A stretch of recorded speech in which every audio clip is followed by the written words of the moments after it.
Good morning, Doug. Is that true? Change your oil every 5,000 miles? Is that still the recommended mileage? Do you know our friend Big John? Yeah, I I think do he, know I think he went 30,000. He would, but Don't do that. yeah, he was arguing. We had a friend that's no longer with us, Joe, that was a car guy, and they bantered. They were like close friends, and they bantered back and forth about it and so on. I don't remember which truck it was he had, but he went a bunch of miles on it, and it Maybe a survived. diesel, but I think it could be five. Like I just bought a brand new car, Right.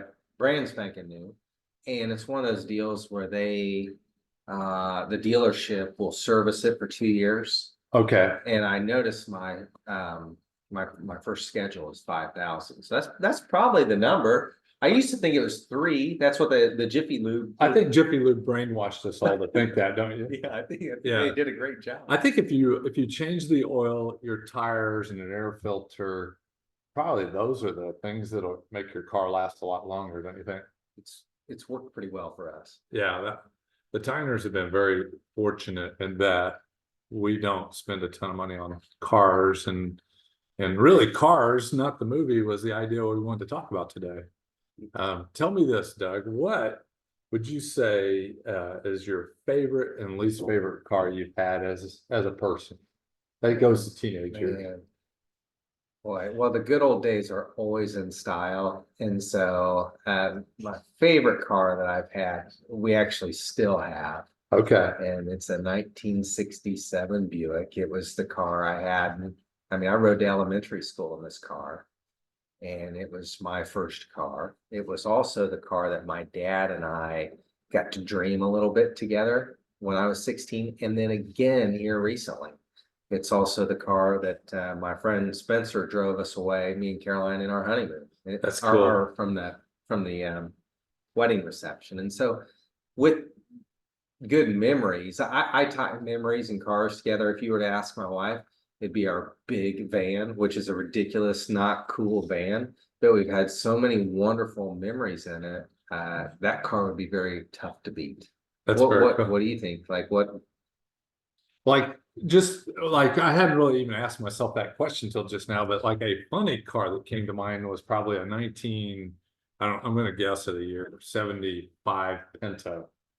Okay, that's not a cool car. No, it just is a funny car, so it's not a favorite or least Yeah. favorite, but I don't know if that's the year, but those of you that don't know cars, the Pintos were known for being like a gas can that you light a match to. They literally would blow up. And so as in high school, we were driving a Pinto, and we're just driving down, but we didn't. I think it was the hatchback that they had problems with, and we Yeah. didn't have that one. But the Pinto came to mind as just, it was a funny car to drive. I think if you ask most people that, they might answer with the Pinto. They go back in time and they say, "This is where I began."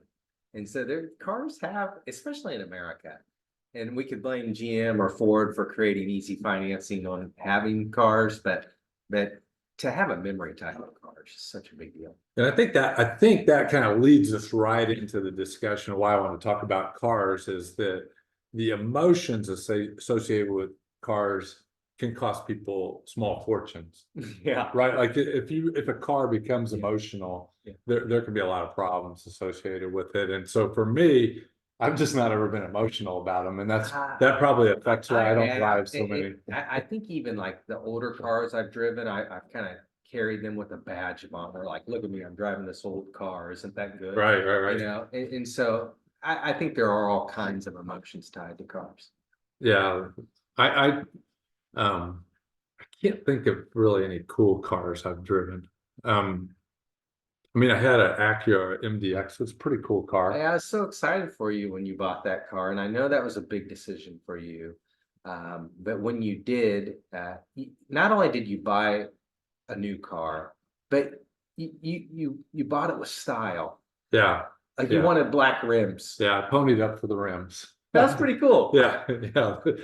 It's like, who knew Keith had any style? I'm like, if I'm gonna get it, give me those rims, because those rims. And honestly, I don't remember seeing anybody else drive a white car with black rims before that. It seemed like right around there was when it started happening. And I think you also bought that car for the relationship. I mean, that's another great thing about a car is Yeah. it does force a relationship, either where you buy it, who you buy it from, where you get it serviced, just that trust level that you can have beyond just with a brand, but with the actual person.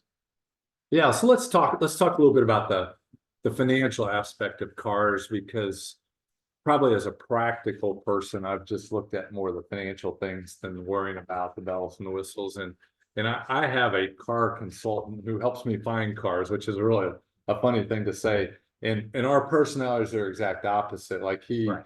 he gave me the list of what cars he would be seen driving versus me. You can see me in a Pinto, but think about when you and I first hung out. Yeah. What were you thinking about cars then? Well, I've always enjoyed cars. My uncle had a car dealership. The Shreve family, just has loved cars, and so it comes almost naturally for me. But when I met you, you were definitely not into cars. And this is how I explained it: is Keith was driving what was that thing? A Chevy Lumina. Lumina van, and I drew it out once. I'm going to draw it out again just for effect. But yeah, Keith was driving something that looked like this, and this is not much of an exaggeration. Here it is. That's the shape of what Keith was driving. And if you put your Facebook, if we said, what are the top 5 ugliest cars ever made? This would be one of them, and Keith was driving it. And so like here, Keith and I were having a meeting at his desk. Our cubes have always been cubes. We don't even have cubes. Our desks have always been close to each other. And he says, "I'm going to show you something." And you basically, you showed me what your net worth was. And I remember thinking, what in the world is this guy doing driving cheese around? But yeah, so that was kind of my first wonder, was like, well, maybe there's something to this idea of driving something like that around.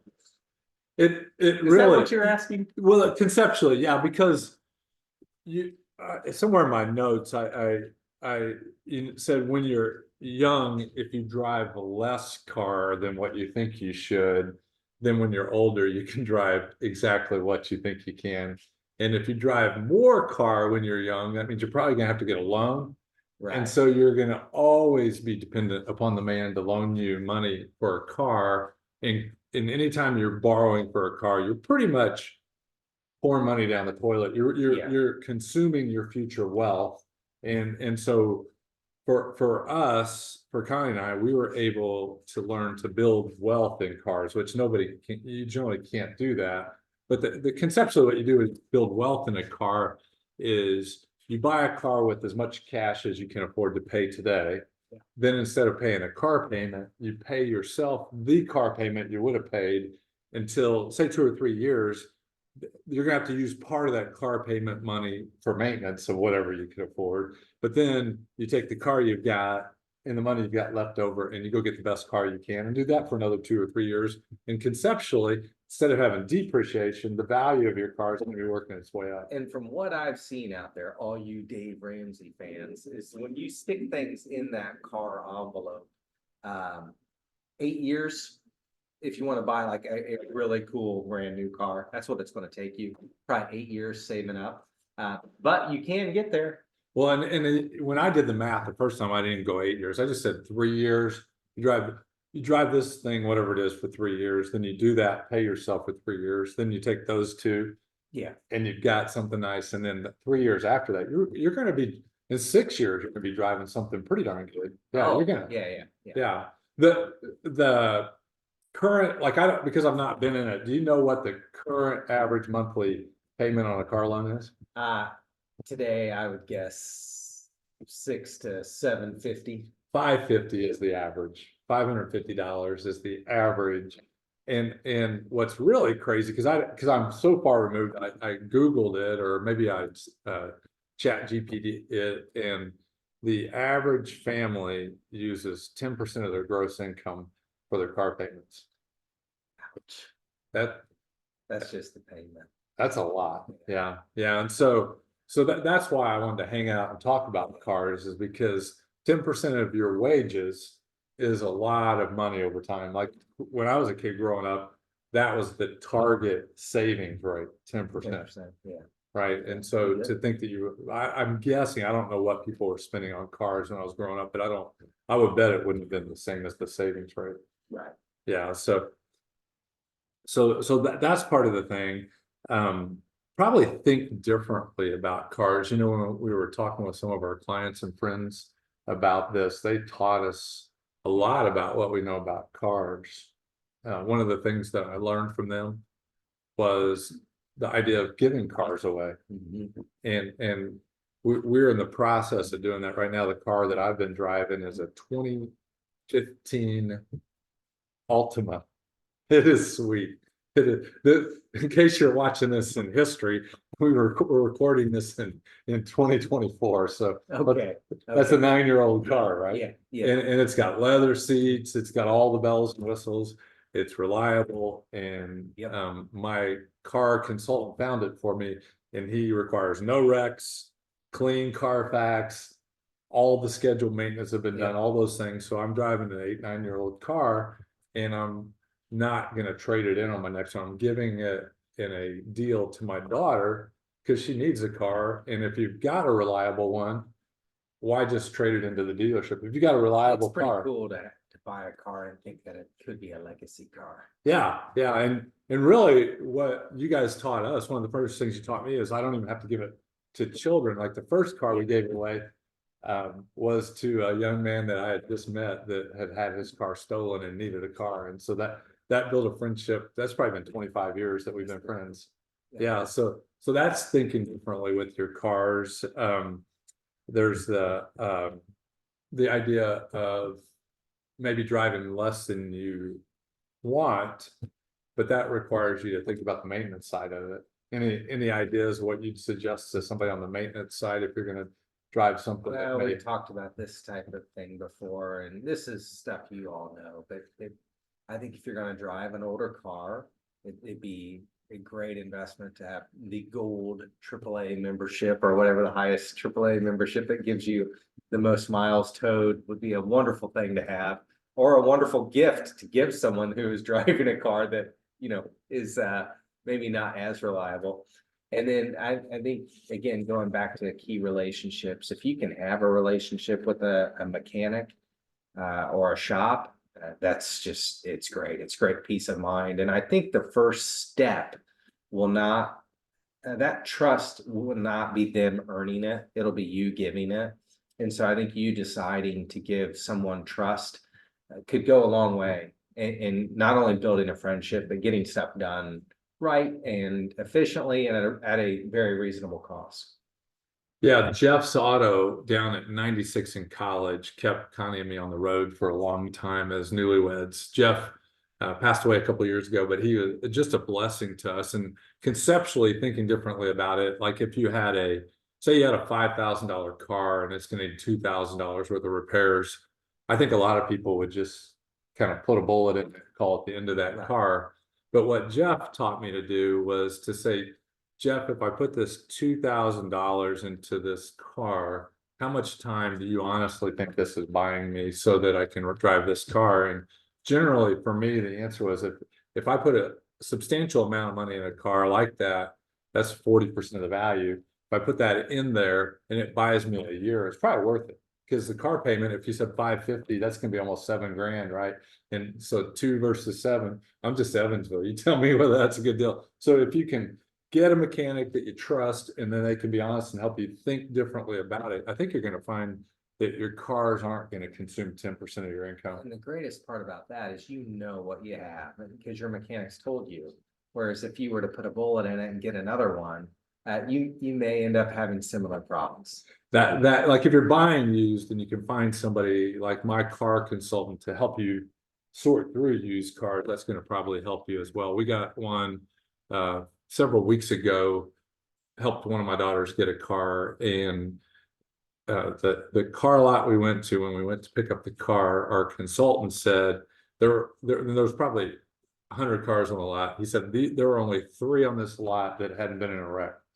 And so I wouldn't, like, if I was just walking on the lot, I wouldn't have any idea what I was looking at. And so that's a big deal, I think, as well, as the devil you know versus the one you don't. So It also helps when you have someone like your friend to just walk through it with you, where you can say, hey, this is what I'm thinking, instead of it being such an emotional decision where you have to have it, or this is the only one. I mean, there's tons of them out there. You can afford to be patient.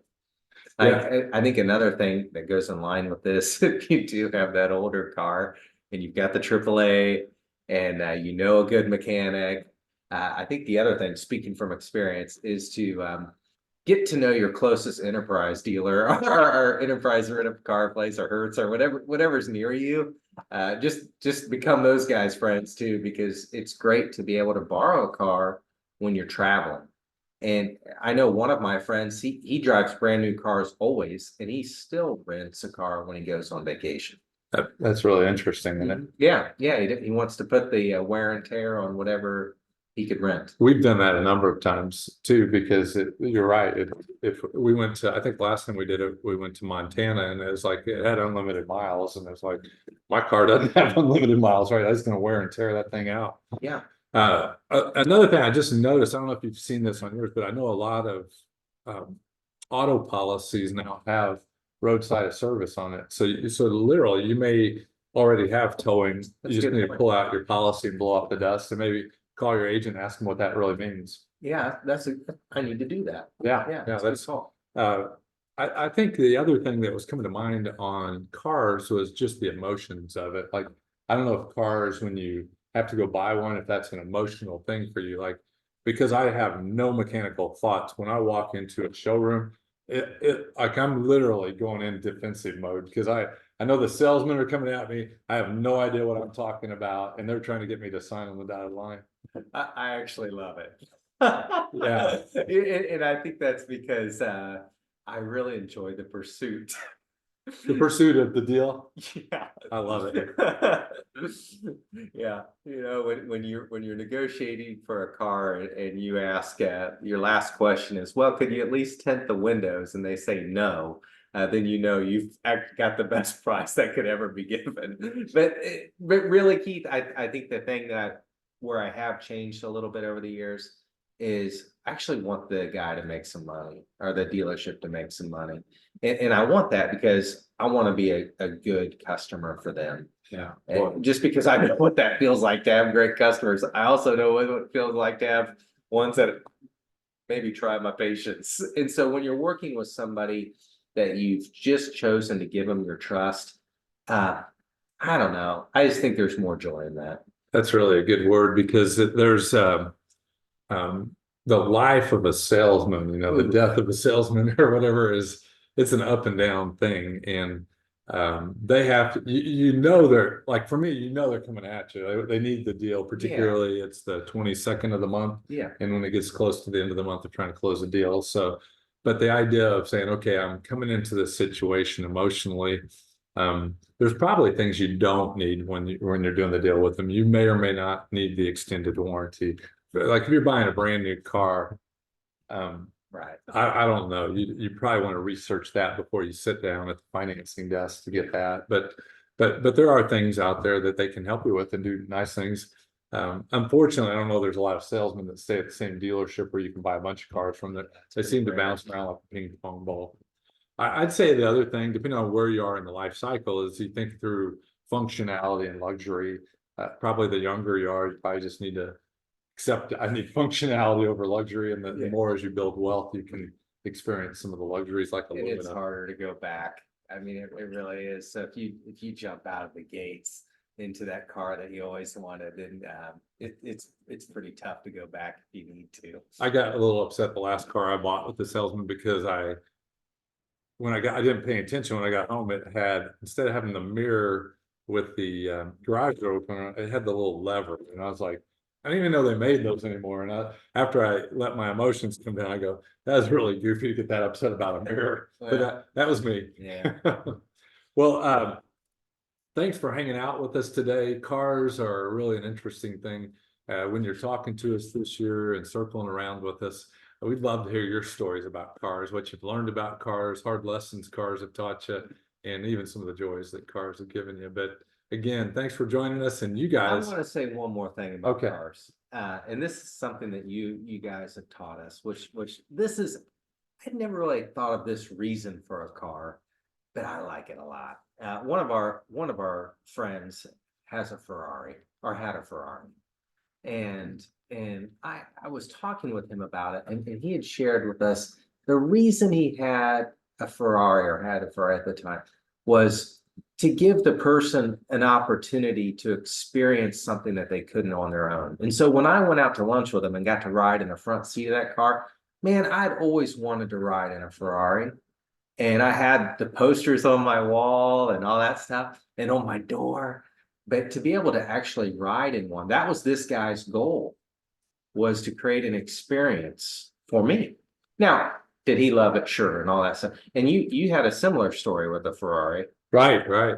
Well, and I think both of those things, they ultimately affected Connie and myself when we bought our last RV, because we owned I forgot how you described that RV a while ago, but we had a nice RV. Yeah.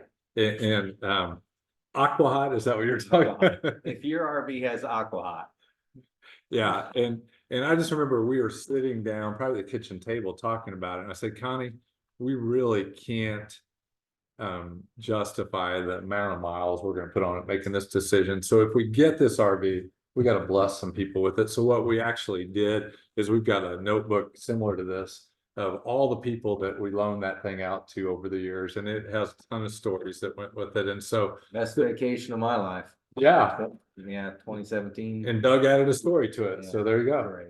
Yeah, so you guys never know what a vehicle might do, but it can sure bring a smile to your face or somebody else's. And So if you want to borrow Keith's Altima, call. I'll send you the video first. See you guys real soon.